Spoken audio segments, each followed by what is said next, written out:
You know me, it's that MIC Craig, aka Mr. Impact, and welcome to this episode 8 of your new favorite weekly wrestling roundup podcast. This is Calling the Spot, the podcast where we review wrestling weekly.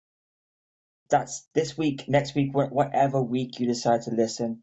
We're here, we're covering it, and as you can tell, as you've probably seen by the description or the name of this episode, I am not alone. Once again, I am joined by a special guest for this episode.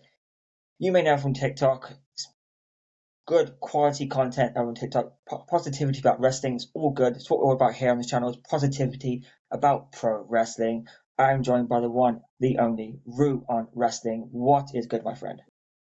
Yeah, thanks, great. Thanks for having me. It's always a pleasure to be here, and thanks for asking me on. All good, all good. Glad to have you on, and excited to talk about some wrestling. It's been a week of wrestling, but I guess let's kick it off and discuss arguably one of the most talked about topics of this entire week. Uh, as you have seen on Monday Night Raw, the main event being main event Jey Uso defending the World Heavyweight Championship against Gunther. The result surprising some with, let's just say it as it is. We have a new World Heavyweight Champion in Gunther. Main event Jey Uso losing in the main event of Monday Night Raw, losing the World Heavyweight Championship after 51 days after defeating Gunther at WrestleMania. First of all, what's your take on the length of the reign of Jey Uso? Is it a surprise? Do you think it was always planned for this? Where do you stand on Jey Uso as world champion? I know it was a very controversial topic for quite a while because people didn't seem to like Jey Uso that much, especially not as the world heavyweight champion. But where do you stand on Jey Uso as the world heavyweight champion? Yeah, so firstly, I'm one of the, it feels like the opposite side of TikTok and Twitter. I actually do quite like Jey Uso. I'm a fan of Jey Uso. Is he my favourite wrestler of all time? No, he's not. But I had absolutely no issue with him. I was quite happy when he won the Rumble. I thought it was a surprise. I like being surprised. I like surprises in my wrestling. So I was quite happy when Jey won the Rumble, and when he won at Mania, I was quite happy. I think everyone kind of thought Jey was going to win. I don't think there was many that didn't. But I am surprised at the length of the reign. Obviously, I'm sure we'll talk about it on this, but obviously, it seems to have come to light the reason for that this week. But on Monday, yes, I was surprised. I didn't expect it. I was more surprised about Seth not being involved than the actual result. Now, obviously, I was surprised when Gunther won. I did think Jey was going to retain and then Seth would cash in. And even if Gunther won, I still thought Seth was going to cash in from there. But just to have Gunther straight up beat Jey in probably the best match, I would say. I thought it was decent. I thought it was a decent match between the two of them. That caught me off guard a little bit. Yeah, as honestly, when Jey Uso beat Logan Paul, I thought uh, when Gunther announced that he was the next challenger after setting his main event of Logan Paul Jey Uso, I I didn't fully buy into anyone beating Gunther on that Raw after main event after Money in the Bank. I just kind of had a feeling that Gunther was going to become world heavyweight champion again. Um, yeah, it was a very very short reign for someone they pushed quite heavily, and obviously, so you mentioned it, there's more information has come to light about the potential reason as to why Gunther beat Jey on Raw, and let's talk about that a little bit. So the rumors circulating is that next Monday will have the return of Goldberg for one last match, his retirement match, and obviously, I believe it was Bad Blood earlier in the year when Gunther and Goldberg had that exchange. teasing a potential matchup between the two, and now we have the rumored return of Goldberg. Gunther's World Heavyweight Champion, and they're heading to Saudi Arabia for Night of Champions, leading to a lot of speculation as to whether it's going to be Gunther versus Goldberg for the World Heavyweight Championship at Night of Champions. What do you make of that as a match idea first, and Goldberg coming back? Do you think that is the? Do you think that's the reason behind it, or where do you stand on first of all Goldberg coming back? So Goldberg coming back. Growing up, I missed the year of WCW. I didn't start watching wrestling until sort of around 2004-ish, 3, 4, 5-ish, around then. So Goldberg to me, for instance, when he returned in 2016, was it originally? Yeah, He wasn't someone that I had that affiliation to. But obviously I knew all about him. I'd seen all the previous matches. I knew about the aura that he had. Um, but he wasn't someone that I had that much of a desire to see. Now, coming back to stuff he did with Brock at the time, I thought was fantastic. I really enjoyed it. Since then, I've not particularly cared that much. I think he had quite a fun match, didn't he? With I think it was with Bobby. It's the kind of the short burst matches that he does are fun, but seeing a full length Goldberg match now in 2025 isn't something I'm that particularly interested in seeing.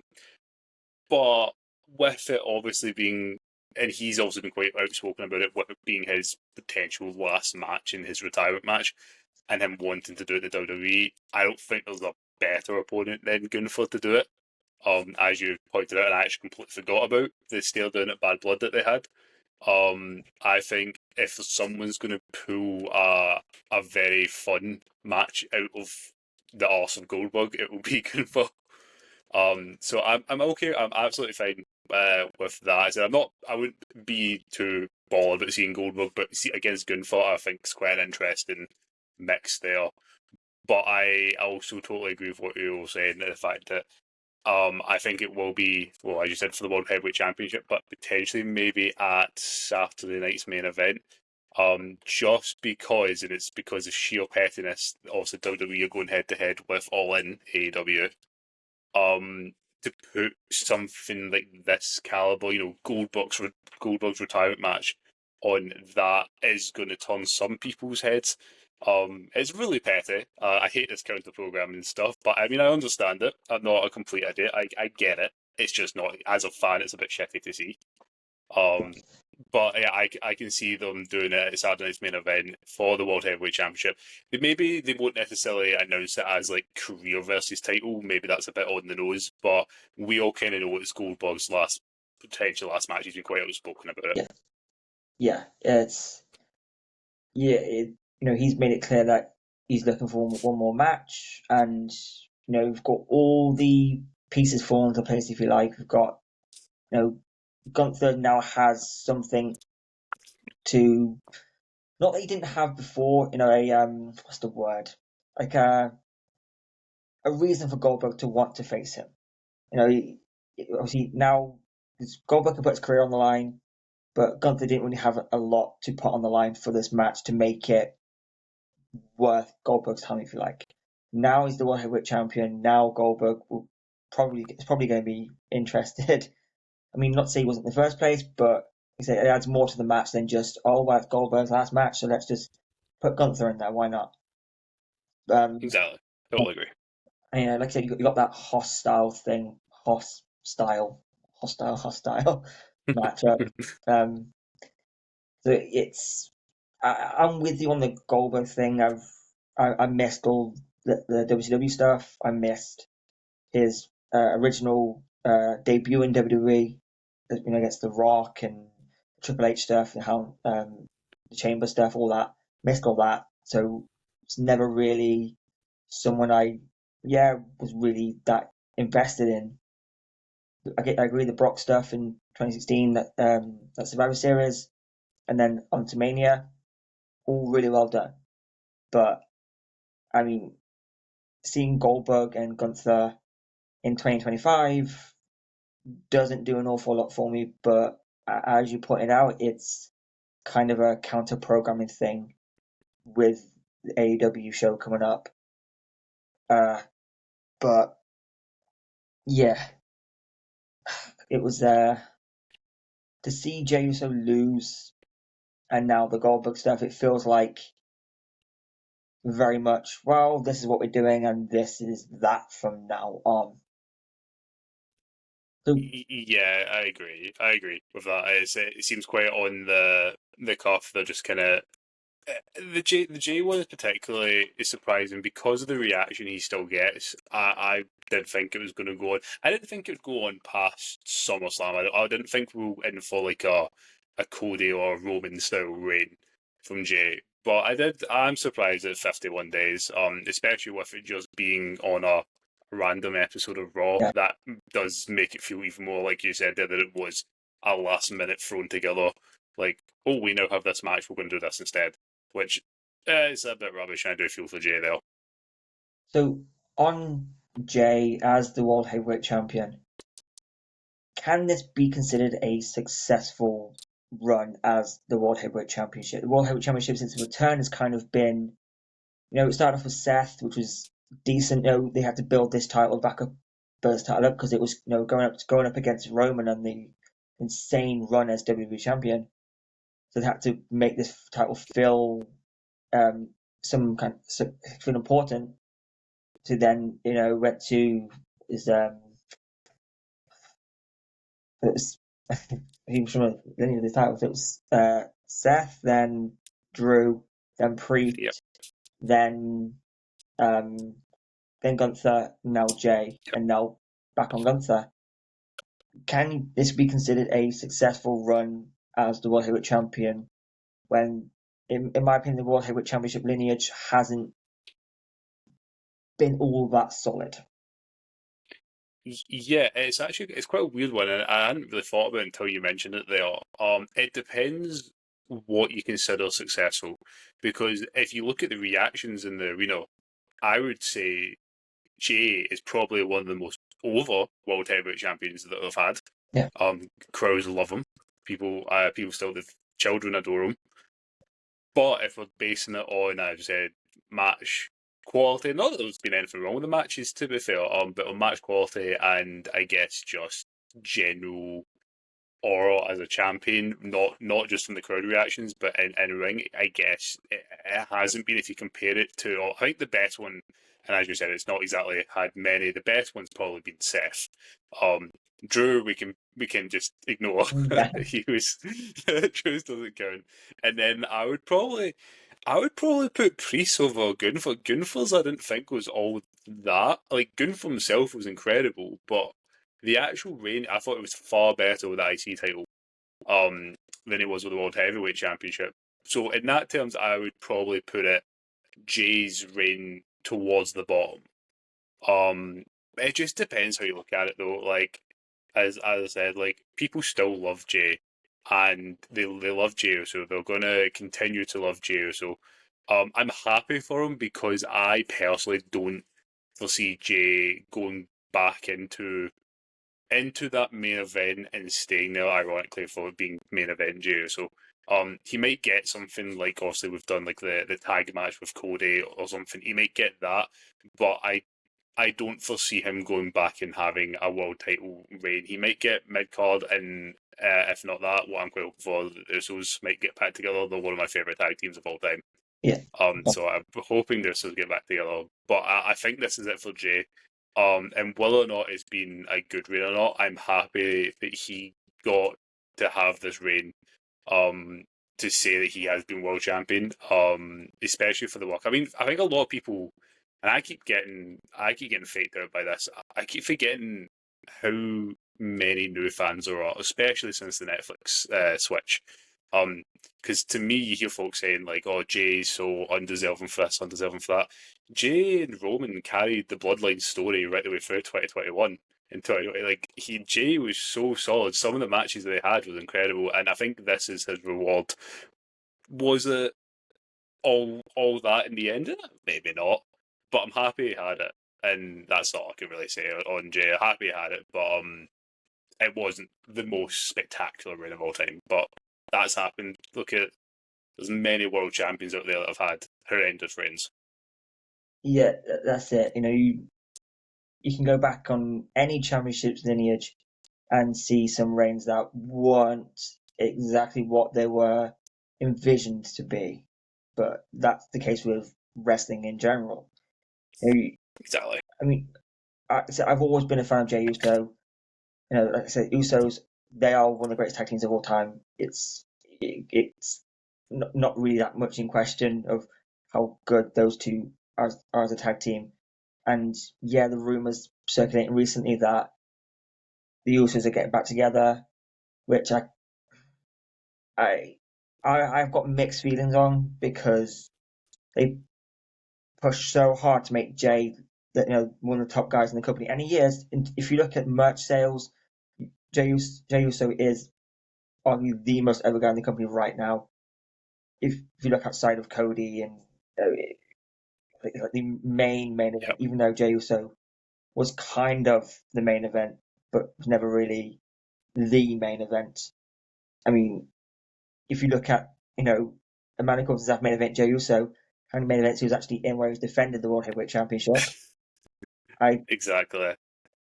I mean, it's mainly just setting it main event, where it's been the main event. So that's not the best look. And you know, again, you can look at the way he carried himself as world champion. Like even before that, I've said it on here a few times. It's not necessarily the best look when your world heavyweight champion is getting blown up during his entrance. Like Yeah. it's I so just one question on this: do you think this Jey Uso stuff was an experiment that didn't work out? Uh, it's a hard one because again, it really depends on what you determine your level of success was. Because if you want to compare it to something like someone where they managed to get themselves so like that level of over with the fans and still hold themselves in that level, you can look at like Daniel Bryan in 2014 with the Yes Movement. Now, is this that level? Absolutely not. Nowhere near that level with Daniel Bryan. Um, I wouldn't I wouldn't go as far to say Jey Uso is not it hasn't been successful. I think it's potentially been a bit less successful than they were maybe hoping for. Maybe they were hoping to get a Daniel Bryan reaction or even something like a Kofi Mania reaction out of it. But the J one is hard because you look at the reaction there, and everyone loves him. You hardly see him booing him, and you go on, X or on here, or on here, sorry, on TikTok. It is a lot of hate directed towards him, so the crowd is really split in that sense. So I think 50-50. It's a really hard one to answer. I think it really depends on what you look at level of success. I would say it's been a failure. I wouldn't say it's the most successful thing of all time that they've managed, and it's something that I don't think they wouldn't consider revisiting again with someone different, if someone else was able to bring themselves up. But I think with Jey, you were talking about it before, I think they really kind of harmed them slightly by giving them the catchphrase of main event. Because as you said, he's barely been in the main event. He was in the main event when he was with Roman, and that's where it came from. But since then, he's not been in the main event, No. and it's I think that's done more harm than good for him. Um, and then Yeet itself is a funny one because it's rather annoying. That bit's rather annoying, but it's also successful. People Yeah. chant it. The kids love to chant it at the arena, so it's a hard one. So it's like the folk like us were like, "Oh my god, this is so annoying," but it is a successful, and it's what has got Jey to where he has this one word. Um, so yeah, I wouldn't say it's not been successful, but it's not been. And I would see them doing it again with someone if the opportunity arises, but I wouldn't say it's been the most amazing thing of all time. No, that's I think that's fair. It's you know again I've said it on here a few times, but the reaction to Jey Uso has been, like I said, it's been mixed. I mean, arguably the only reaction that matters is the one in the crowd when you're watching it, and that is insane. Go back to Backlash in France, that obviously arguably one of the biggest reactions of the night, and it's a huge deal. But yeah, I really wanted this to work, and to an extent it has because he's over. But that's my point of in the past in past eras of booking, where superstars got themselves over organically, they haven't been pushed. They've almost been punished for getting themselves over above the person they wanted over. Now it's flipped. Someone who got themselves over was pushed to the not to the very top because the World Heavyweight Championship hasn't been the very top for a long time. But to get to a world champion level, that's huge. And Jey Uso, whilst he's not the best wrestler in the world, he he knows wrestling. He knows the business. He grew up in the business, so it's really cool for Jay that he got this moment. And yeah, like I said, hopefully they'll try it again with someone else in the future. Who that could be will be an interesting time finding that out. Yeah, totally. I think as well, what I was saying earlier, I keep forgetting how many new fans there are. And if you only started watching the last couple of years, you would look at Jey Uso as this, so like a singles guy. He has a brother, Jimmy. But if you go back, like whenever the Usos back in 2012 times, to actually say where Jey and Jimmy as well are, that's the level you can look at that way and be like, it has been successful. Um, Yeah, so I think some people don't even realise how far back the Usos go. How long? I think was it 15 years or something. The Usos were celebrating the other night on Raw. yeah, Um, it's been a Crazy. minute. Yeah, to your point there, my nephew, he's 8 years old and just Mm. like becoming a wrestling fan, and he only knows Jey Uso as main event Jey Uso, the World Heavyweight Champion. And Jimmy Uso's Big Jim, and that's it. Like, so it's all about the reaction he gets, and it's insane. And obviously, for him to believe he's taking some time off now, which would make sense. You he, uh, Credit to him, he has been working his ass off this entire time, so maybe he deserves a bit of a rest. Yeah. So, speaking of the booking of the World Heavyweight Champion and the booking all around this new Paul Levesque era,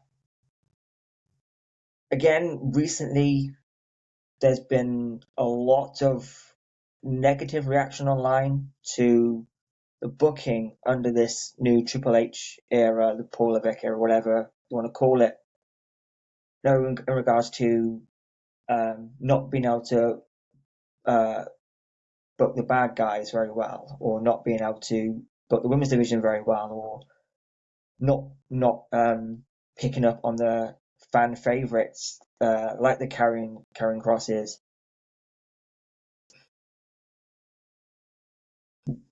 So straight up, uh, under this Triple H regime, do you think there are more stars suffering under this booking than there were in previous um, eras of the WWE?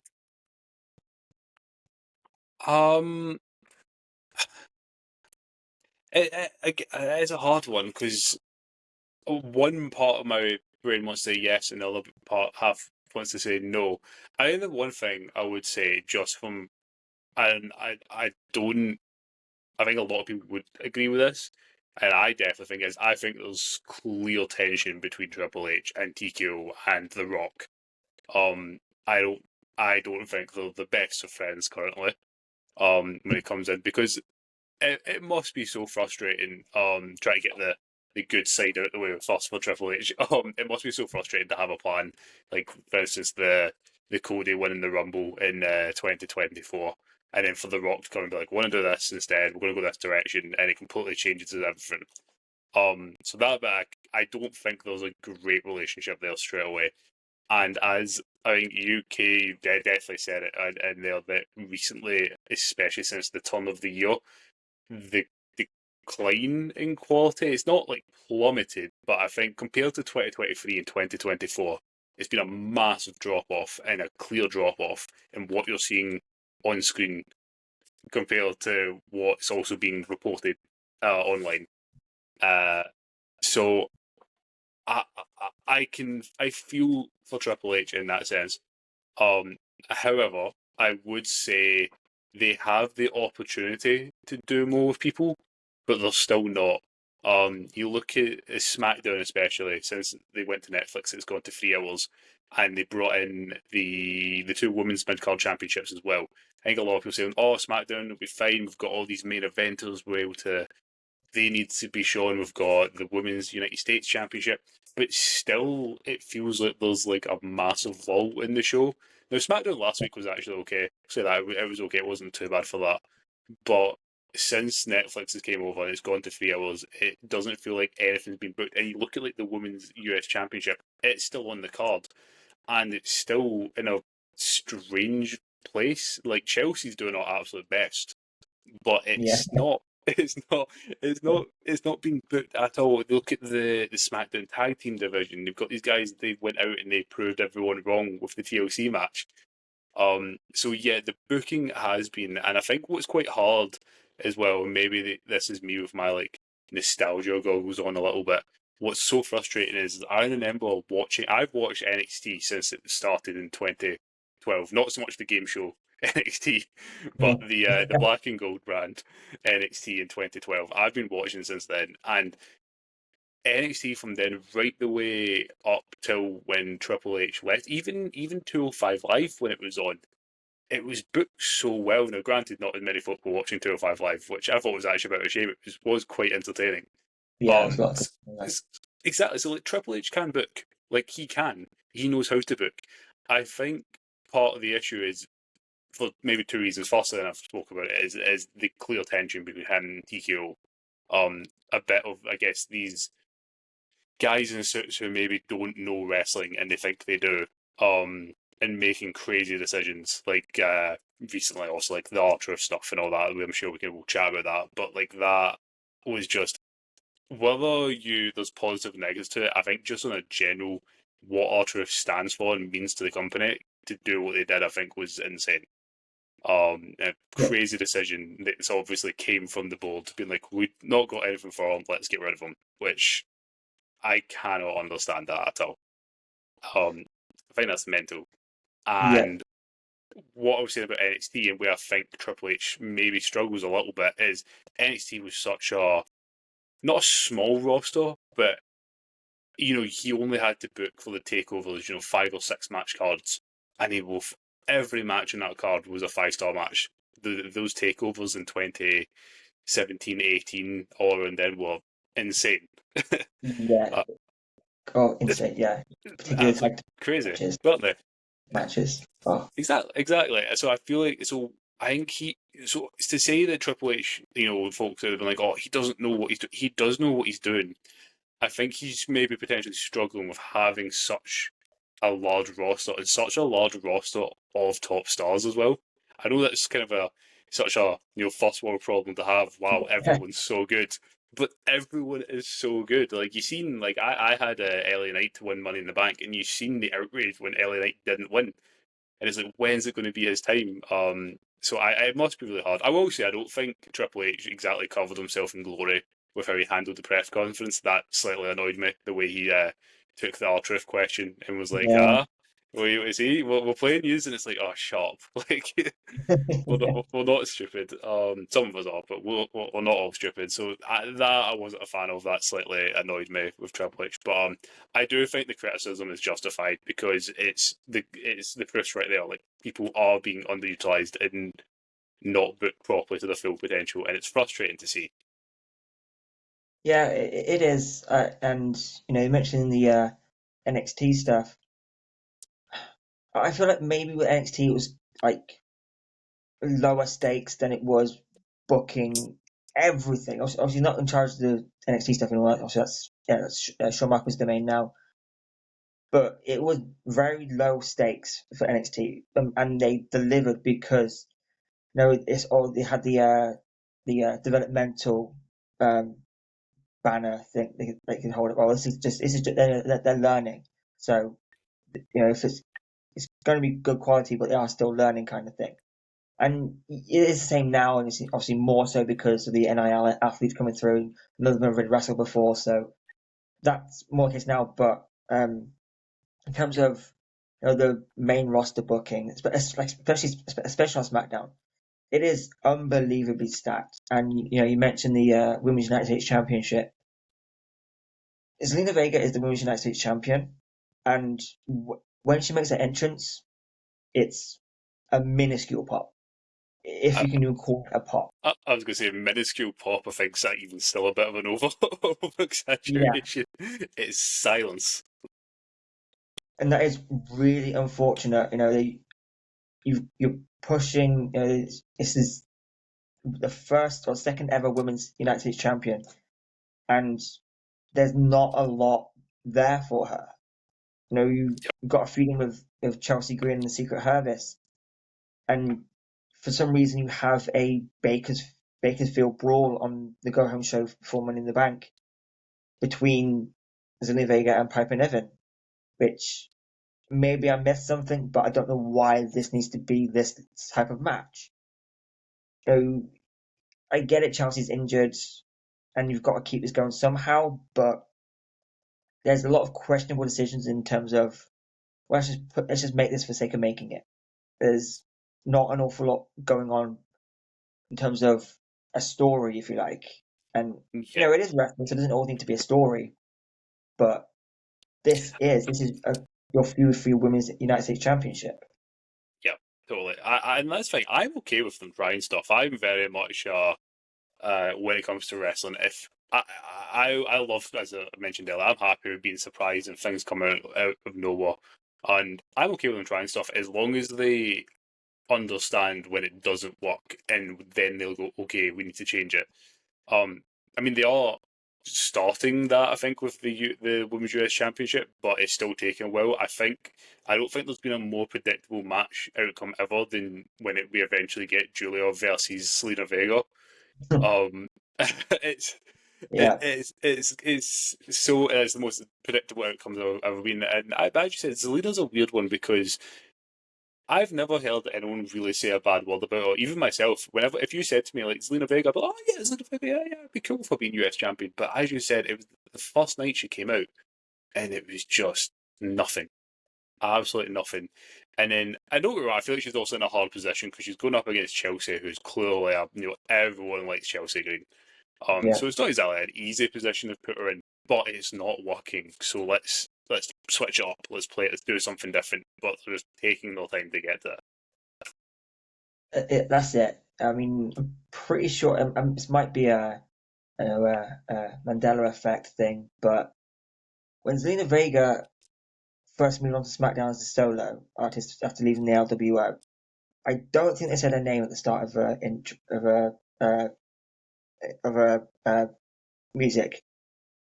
I Oh, can't I remember honestly couldn't tell you if there is or not. because I know I feel like they only recently added it after she started being pushed towards the US title because it almost seemed like people didn't know who was coming out, and that's not anyone's fault apart from the generic music they've been using over the last year and a Typical bit. Death Rebel. Typical Death Rebel, Rebel. yeah, it's all generic, and you know, unless you're paying attention to the screen and you see the name, but then again, the name doesn't always come up straight away. No, Like, exactly. I so think one of the most like egregious ones they've done is what they've done to Finn Balor. He had one of the best themes in wrestling and most recognizable yeah, ones, and now every single time he comes out of the Rumble, I'm like, who? Oh yeah, it's Finn yeah, Balor. it's the same on the Judgment Day. Changed their Yeah. music 3 times. Oh, I know. Don't know who it is. At least but then again, because at least they don't change. At least they don't change Rey Mysterio's music, so when you hear Mysterio, you know it's Dom. Yeah, So, that's like true. there's that, but yeah, having to say a name at the start um so people know who they are is crazy. Like Yep. when that is down to the songs, and Rumors are that it's changing, so phew. But Hope so.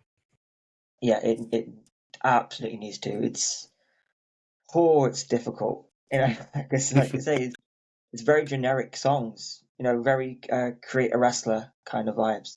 Yeah. Um, so obviously with the backstage stuff, with The Rock and like I said, it's not easy having to. We've got all these people wanting this, that, and this for your promotion for the show, and you've got The Rock using his power essentially saying, no, I want to do this instead. Like, you've been spending all this time doing this, I want to do this instead. And then, like the truth stuff, the crowd not liking it and them having to change it up. And and everyone who decided to do the other thing taking credit for doing what the fans wanted. Which we all knew. We mentioned with the truth stuff, we all knew that there's no way Triple H and WWE were going to pretend like this wasn't their entire plan. It was Yep. always gonna play it off as, well, we did this instead of saying we messed up, you were right, and you've got this. Yep. Absolutely. And that's the thing. I mean, I had that. I did that. My live reaction to Ultra coming back, and it's so funny. You just can't win on here, particularly on Twitter. It's just one folks say, "Oh, it's definitely working," other folks saying it's not. I think for WWE to try and prove just insult the intelligence of the fans by saying, "Oh, look, it's all part of the show," when Carlito and Valhalla were legit released to use the actual, well, not released obviously, but not getting a contract renewed, to use that as an angle for the truth stuff is absolutely diabolical if that was true. And obviously we know it's not, because Yeah, it's just like, he's either way, WWE here, you look bad.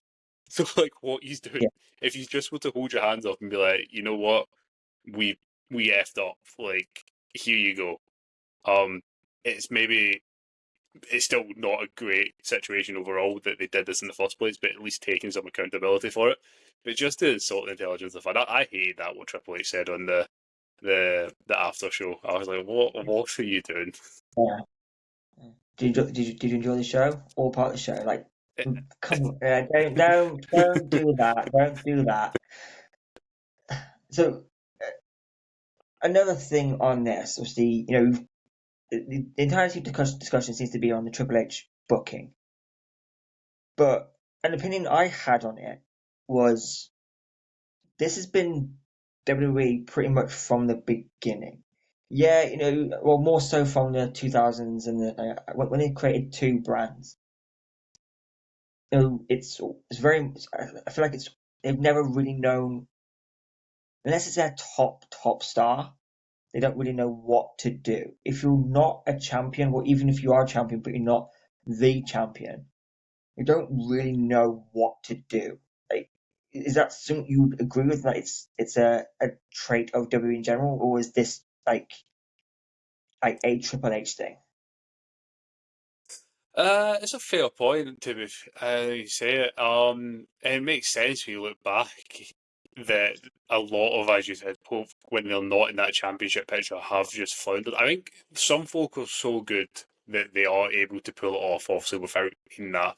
Um, look at someone like the likes of like Mick Foley, someone like that, like him and let's use him and Randy, him and Edge. Like, I didn't need a championship Yeah, because of how good they were in the ring. But when, as you said, you've got people, I'm not saying these people are necessarily bad in the ring, but they may still need that bit of help, especially for the ones I feel like who kind of in that 20, must have been maybe about 2018, 2019 period, it felt like a case of they were just firing people up from NXT for the sheer sake of it when they could have done with a bit longer. I mean, look at actually someone who I think has majorly improved. Look at someone nowadays like Maxine Dupree. How she even got on the main roster blows my mind. But fair play to her for whenever she is out there, she's trying to maximise her minutes and doing the stuff with also American, not American Alpha. That's the old one, Alpha Academy. Yeah, doing that, and it sounds like they're going to be going forward with this team with Natty, which is something I think she really would do the world of good, being able to yeah, work alongside Natalia. But I think what you said, as soon as you're out with that, you're just kind of like they're just kind of like, oh, hey, like you have a cool gimmick, or like Naomi coming back, like Naomi came back. The glow gimmick was cool.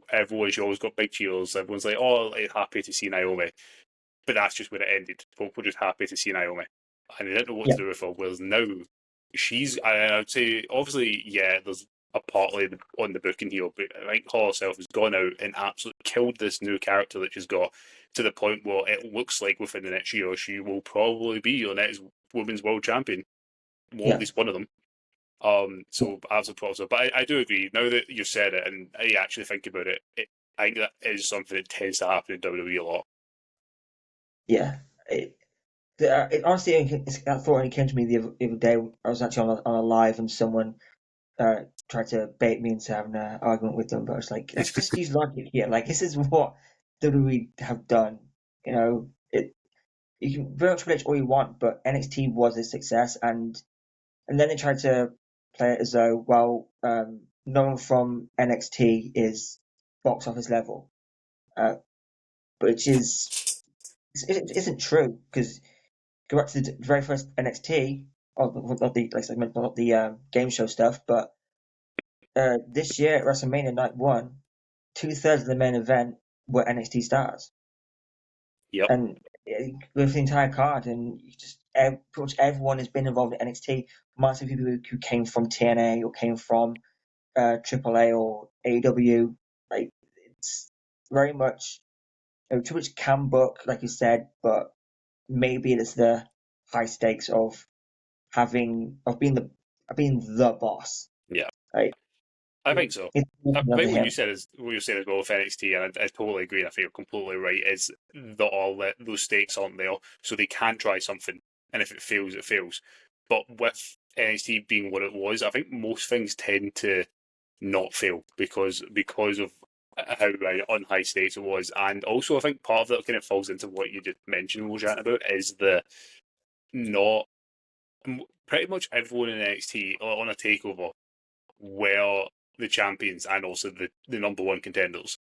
So those people, they kind of knew exactly the story. Triple H knew exactly what he wanted to do with them months in advance. I mean, look at the Gargano Ciampa feud. That thing went on for about 2 years maybe, and every match was fantastic. Yeah. And I think there's certain guys when I said when they're good enough that out with the championship picture they can be booked properly. Look at the NXT booking of, and I can't remember if it was for the championship. I don't think it was. It was one of the takeovers, and it was Keith Lee and Dijak, and they put on a match of the year. Incredible. Incredible. Yeah. Exactly. It, So I don't I think the guys when they don't necessarily need the championship, and I said when it's so small like XT you can get away with it. But when you're on the main roster, you've got so much more show to do. You've got two shows to do now. I think there's a glaring hole in what Triple H isn't able to do. yeah. It's it's a job I don't want. Yeah, I don't It's a envy job him. I do not want. So just before we move on to like the final ish section, when it comes to Triple H stuff, the two, I guess, well, one group and one wrestler people seem to bring up the most is Karrion Cross and the White Six. Now, obviously, the White Six, unfortunately, Bodas was injured for quite some time, and they had to be off screen. They couldn't really use the group that much without Bo. I mean, they could to an extent, but it would have taken a lot more to use the group when Dexter Loomis and Joe Gacy are still quite new to the main roster, and they needed more guidance and also Karrion Cross. Now, I've got my own personal opinion on Karrion Cross since his TNA days. I mean, in my opinion, I don't think Cross is as good as he thinks he is. I, I'm I, on that kind of opinion on Cross. yeah, I'm kind of with you. Because even when he came in, I'd seen Cross before, in TNA, and I never disliked the guy. I never disliked his style, but I agree with you on the fact that I never seen him as the top guy. When he came into NXT, I was hopeful. I thought it was cool at the time. I was like, okay, as I've been like, I'm happy for them to try something new. Um, but then obviously got brought up in that very quickly didn't work out. And in this recent stuff, I like it because it's something a bit different, showing a different side. But I think some people are going a little bit over the top where they're saying, oh, he's going to be the world champion over the next year. That was a fantastic promo, but so was the Miz's promo on Talking Smack. That was generational. Yeah, But it doesn't mean he's going to be in the main event. Now, IC title, sure. Let's try it out to see how he gets on with it. But yeah, I think some folks are so mad because he didn't win Money in the Bank and he's not going to be a world champion. I don't think that was ever on the cards. Um, but yeah, I'm kind yeah. of with you on Karrion Cross. Like, I don't dislike the guy at all, and I'm happy if they want to give it a shot. But he's not. He's not going to end up being a multi-time world champion. I don't think. No, no. I do like the subtlety of his characters, what he does with the character when it was pointed out on Twitter, which insane someone actually noticed that because it went over my head completely. Where if he's having an exchange with someone backstage, he'll uh, shape his hair to be similar to the person he's having a conversation with. I thought that was a very very good touch. Like 'cause he's very good at the psychological stuff. The in ring, unless I'm missing something completely, I've seen him for quite some time. In TNA, he was decent, but again, if that was just, I mean, from both sides in TNA, that was just a mess. Uh, yeah, it's never really been my thing with Cross, but as far as the White Six go, people say that um, when Bo was injured and they were off screen for ages, that the the group was done. They weren't going to get over anymore. But when they came back the other week on SmackDown, that pop was insane because people still care about this group. And yeah, it's partly down to the Wyatt stuff, but that's a big part of it. They're the Wyatt Six. And we had the really nice touch of the birthday cake, the candle being blown out afterward. Like that was really nice to see. So that the want for them is still there.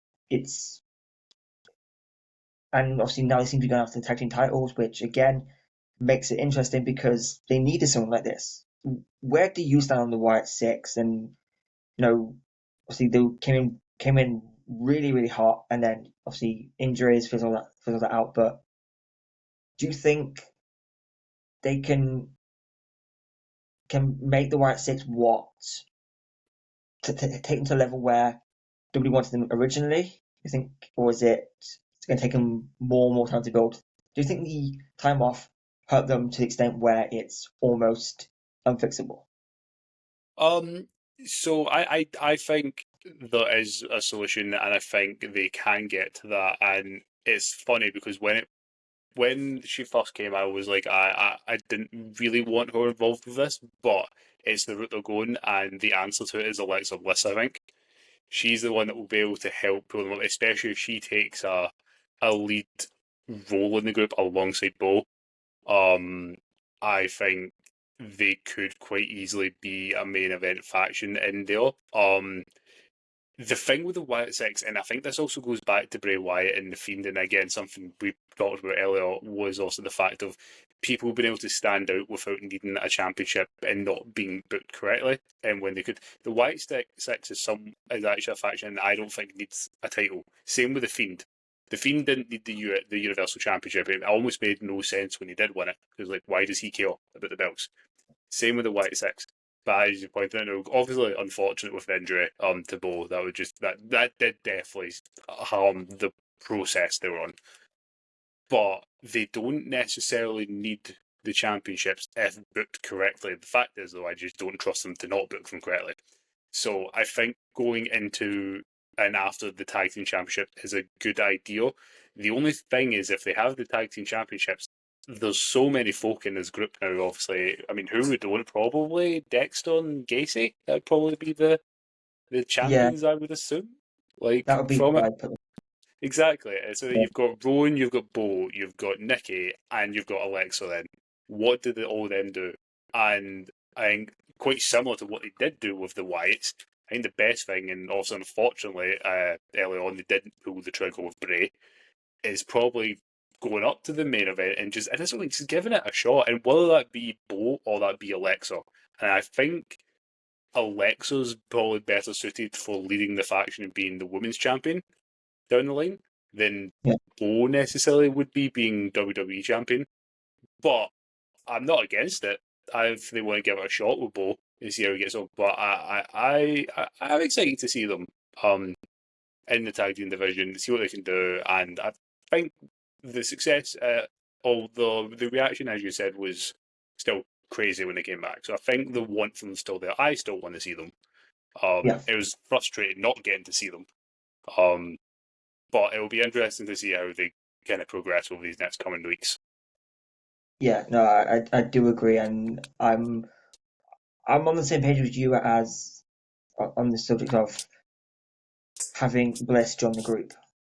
I didn't want it at first, but I think the more it goes by, I think it makes more sense. 'Cause you've already got the connection with Nikki Cross, and of course the link with Bray. So it does make sense. And yeah, and also apologies if you listen to sort of headphones on and your Alexa is now going crazy. So apologies for that. But yeah, I I want more from the White Six. And you mentioned about push putting them in the main events. I mean, when Bray won the World Championship in 2017 in the Chamber, like he wasn't really doing anything. I came out almost out of nowhere. They weren't pushing him very very hard, and he won the Chamber seemingly out of nowhere, and then Yep, it went crazy. But then yep, again, the reign as champion wasn't the best.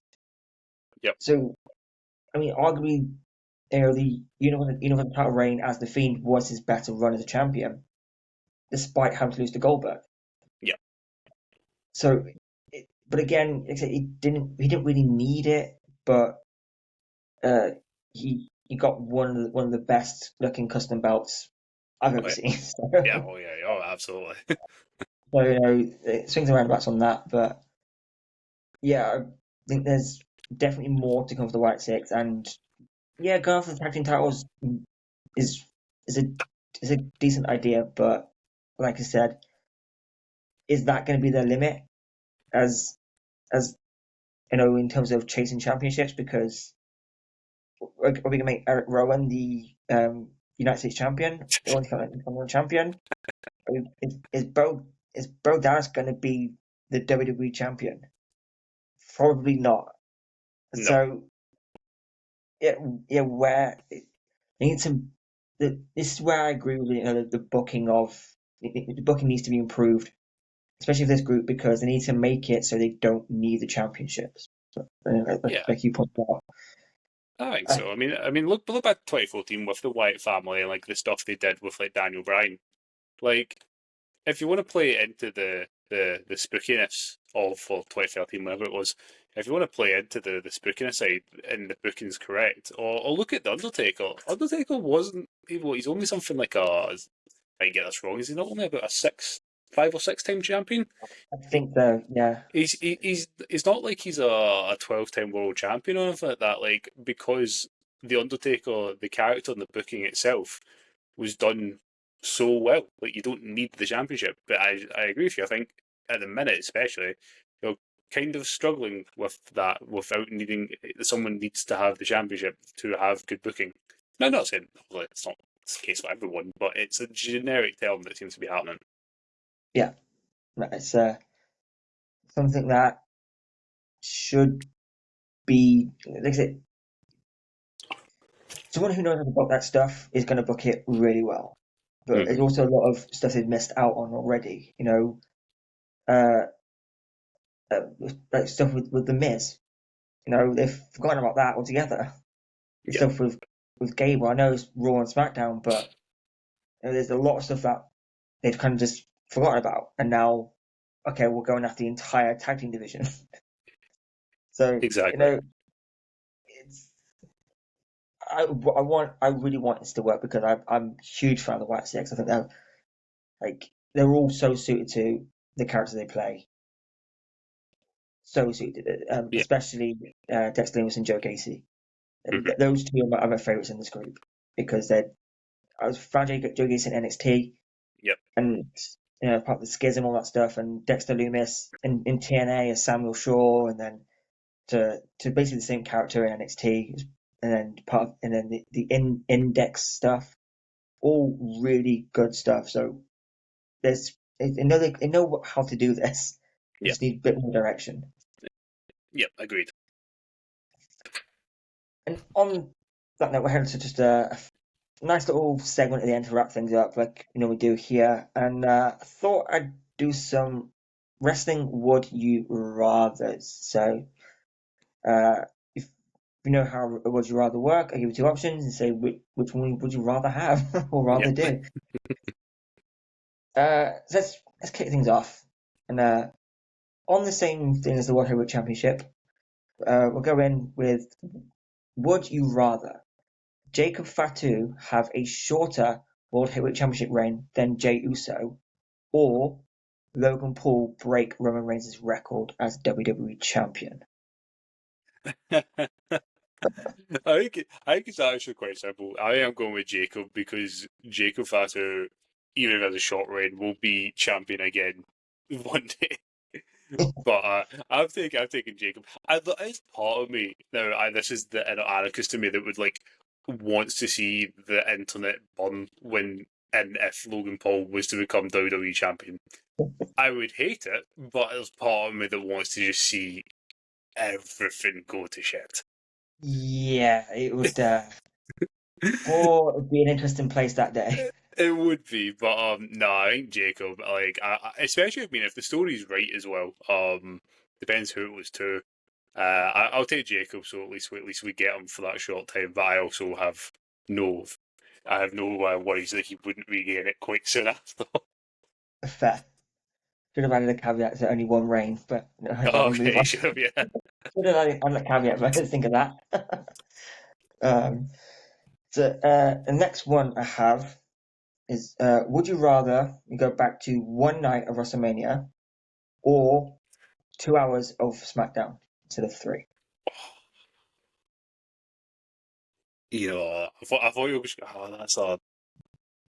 So WrestleMania is a weird one because in theory the two nights should be good because I remember watching. I'm sure you will hopefully as well watching WrestleMania 35, and that show was about 10 hours long, and Yeah, it was brutal. But I will say, especially as I get older now, I've started. This was the first year. I remember saying it to my girlfriend. This is the first year I've struggled with the WrestleMania schedule for having SmackDown, Hall of Fame, then NXT Stand and Deliver, then Night One, then Night Two, then Raw, then NXT again. This is the first time where by the end of it, I was done. I was like, I'm yeah, so tired. I'd barely slept whilst also trying to get TikToks out and everything. And whilst staying up to 5, 6 in the morning was never the most fun thing to do. I didn't mind it. Maybe if they did a one night mania but brought it to the Saturday, I could get on board with that. yeah. However, I think because it's a one time a year event and SmackDown currently goes on so long, I'm going to take SmackDown go back to 2 hours because it's Definitely. so annoying. Yeah, especially if you're in the mood to stay up and watch it as it airs. You've also got to sit through that annoying tune of the Oh ad. God. It just like I wonder why can't they just play some wrestlers' themes whilst we're waiting for the ad to come back? Like, Yeah, please or something. something, something. I mean, yeah, it is something. But I would think I would go for that because of how just annoying it is. Yeah, that's fair. Um, so then next up, would you rather the return of Dean Ambrose or the return of Daniel Bryan? I'm going to get slated for this one, but I need to stick to my guns because otherwise I'm going to be a massive hypocrite. I did this one of my first videos I think ever on the channel, on my TikTok page. Sorry, I did was who are my favorite wrestlers. Um, so a quick I don't know backstory, but I think I did what everyone did. I watched wrestling from about 2003, 4ish, right the way up until about 2010, and completely stopped. Just going to academy, go to high school. You just kind of that seems to be the natural thing that happens to a lot of people. So I stopped watching it, and I came back in early 2016, Yeah, and it's right just after Mania. I remember my first pay per view back after watching it was Payback 2016. That was the one with Roman and AJ, and yeah, that was also the one with Ambrose and Jericho in the weird Ambrose Asylum match. And from there, my favourite was Dean Ambrose. He is my guy to this day. John Moxley is my favourite wrestler. I will be the first one to tell you this Death Rider storyline is awful. I will be the first one to say that. Moxley and Ambrose are my two favourite. And as much as I adore Daniel Bryan, I would be a massive hypocrite not to say Dean Ambrose. that's fair.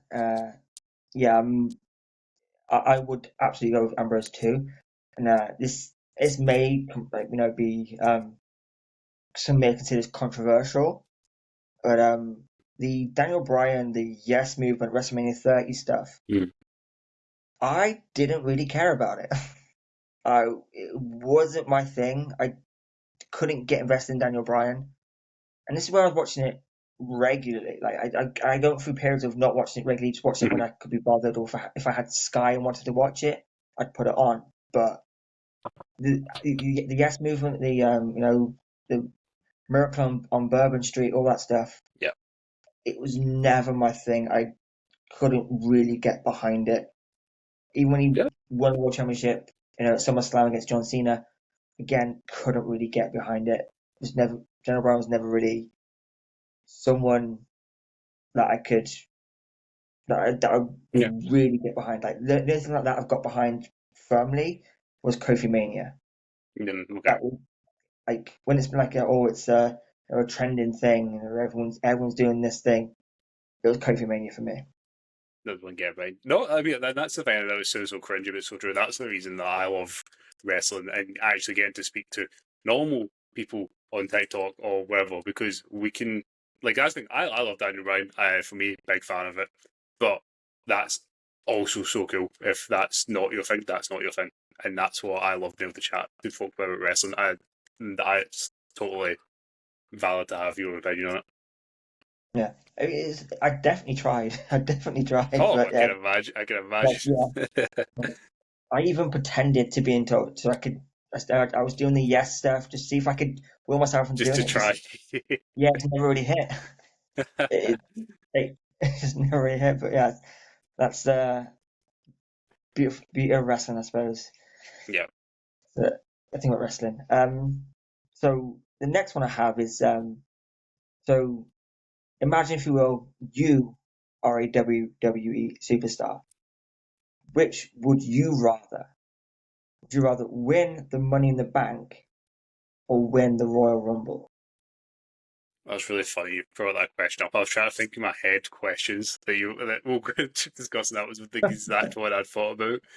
Um, I think it's funny because I think it would be so cool to have the briefcase. See if you knew you were going to get to do something like a Seth Rollins or Damian Priest with the briefcase. Yeah, That could tempt me more, but I think I would still have to go with the Rumble. Like the Rumble is my favorite event of the year. I absolutely adore it. It's one of the things that first majorly hooked me into wrestling. Like so, my first match I ever remember seeing was at my cousin's house, and it was the Rock versus Hurricane, the one where Hurricane won with the help of Steve Austin. That was the yeah, first match I ever remember seeing, and then from there, I would catch kind of glimpses of matches here and there because I didn't have Sky or anything growing up. I could only ever watch it at my cousin's house. Um, and I remember staying at his, and it was the night of the 2006 Royal Rumble, and the one where Ray went on to win. And that match, the style of the Royal Rumble, is just what absolutely hooked me onto wrestling like so much. I already like loved it in general. I was like, oh, this is so cool. But watching that was what got like no, I love this. And it's also I've shown that exact match to friends before, and that's what's got them into wrestling is the Royal Yeah. Rumble because it's such a cool concept. When you know the storylines and everything, you know all the characters. So for me personally, I would take the Royal Rumble. Yeah, that's fair shot. I'm with you. The Rumble is it's really special thing to watch. Mhm. Because it was the 2014 Rumble. That's the first Rumble I ever stayed to watch Mm. because I had the WWE Network, so Yep. I may as well just like actually stay up and watch this. And then you had the return of Bubba Ray. You Yeah. had uh, Diesel was in that one, and then obviously then the next year you had AJ Styles. Um, so many people. The surprises in the Rumbles are insane, and I mean this year you had the TNA World Champion. That Like, was it's mental. Well, also over the last couple of years, they need to WWE either needs to stop announcing people for the Rumble or actually put some surprises in it. I will say that that's starting to get a yeah, bit annoying. But yeah, no, exactly. I just love that. I know it's so forced on your throats by the commentators. Like you never know what's going to happen in the Royal Rumble. And it's like right, okay, shut up.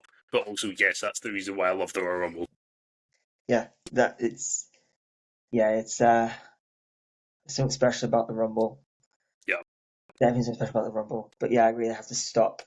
You know, also another thing, if it was in another segment, if it was Wrestling Room 101, I would put superstars announcing themselves for the Rumble in Room 101. What happened to qualifiers for one, and Yeah, the also, tombola, get the tombola yeah, back. yeah, like, oh, I'm the camera, so anyone can do it then. Yeah, exactly. And that's the thing, like, I don't get it on for a tangent, but you're saying, but see, like, sort of using the tombola, you can make storylines out of that for, like, mid-card characters. You had ones, I can't remember one off the top of my head, but I'm sure there's been multiple storylines of, people stealing each other's numbers and all that. Because, like, oh, look, I've got this, like, you can do something, but if you just have someone coming out being like, oh, I'm in the Rumble, it's like, alright, cool. Next. Like, Yeah, like, all right, apparently, just walk through the curtain, that's it. or or just be backstage and wait for someone Yep. to get jumped like I Show Speed, Exactly. You just get chucked out of that. you know, because that's how you get the Rumble now. Yep. So the final one I have uh, is: would you rather have a heel Randy Orton? I'm talking 2009 Randy Orton, or a babyface Seth Rollins? Uh, For me personally, I think that one is quite easy. Mine's Hugh Orton because he's just the most hideous man on the planet. 2009 Orton was a menace, and I loved every second of it. I've always been, and I've said it previously. I was like, I've always been Orton over like Cena growing up. I love John Cena, but I was always the Randy Orton kid. That's like one of my hot takes is that Randy should actually have broken the record, not John. But that's my own taking it. But yeah, Hugh Orton because like Seth, like baby face Seth can work. I remember like they did the sort of round 2018 time into 2019. I remember he had we won the Intercontinental Championship at WrestleMania 54, and that whole run throughout the year to then facing Brock, um, using the whole burn it down gimmick, it can work. But I just find heel Seth so much more entertaining than babyface. Sometimes it doesn't work like we did I wasn't a big fan of the Messiah gimmick. Was that the one with the Authors of Pain Yeah, and Buddy? But I wasn't really a fan of that. So sometimes it doesn't work. But when Seth wants to be an arsehole, he's the most like snide, horrible person on the planet. So I yeah, prefer heel Seth in general. So I would take heel Randy Orton though.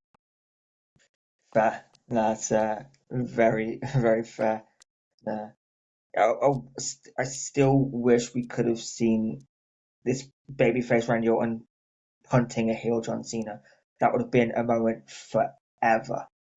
Yeah, Like, yeah. that that's just give us that one thing. He hasn't done it in years, and he's about to punt John Cena, who's a bad guy now. Like, Mhm. what are we doing? Like, let's see how this plays out. But I no, know. I wonder how they keep that for, because obviously they teased the punt, and I think they were going to do it with Owens at Mania.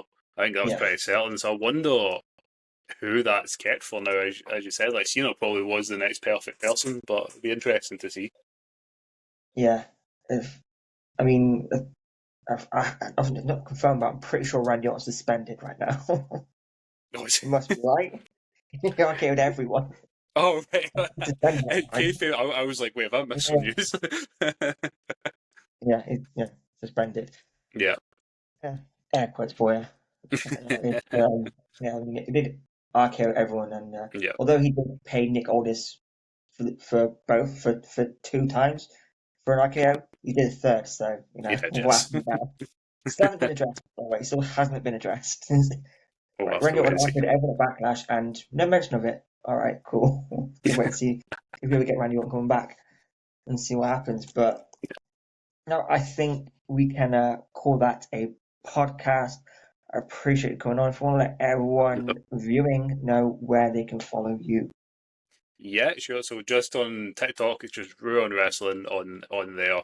I've said I'm working on a few videos at the minute, and I do kind of not necessarily daily content. I'm a busy guy, but always try to get as much wrestling content as I can. Do live reactions to shows. So if you want to come over, come drop me a follow. Just hit 700 follows, so let's kind of keep it going. So that's yeah, it's always nice when people recognize that you are putting the effort because with TikTok especially you've got to. I said it in the previous episode. You've got to beat the algorithm, or the algorithm will beat you. Oh, absolutely, absolutely. I'm always jealous of the people who can do it so well. No, thank you, thank you. I was going. You also said this was you have a YouTube. Did you? And earlier on, Yes, I do. Yes, what's the YouTube? I will go and sub to it right now. it's Mr. Impact Craig. Ah, the exact same. Yeah, same everywhere. Even though a little uh, behind the curtain for everyone watching, I'm thinking of changing it slightly because I think Mr. Impact Craig, it's kind of gives me a ceiling, but that's a thing for another day. There you go, as a sub there. I appreciate you. There we go. Of course, everyone go drop Rue on Wrestling a follow over on the old TikTok. Don't forget you can follow me here, there, everywhere. Mostly TikTok and Instagram these days, although I will post on Twitter, X, but I won't be on it. I'll post, but I'm off as soon as it's posted. But yeah, don't forget, of course, follow me here and everywhere. Like, subscribe, share, support wrestling, all that good stuff. Once again, this has been Calling the Spots, your new favorite weekly wrestling roundup podcast, and I will see you next Tuesday. Bye for now, my friends.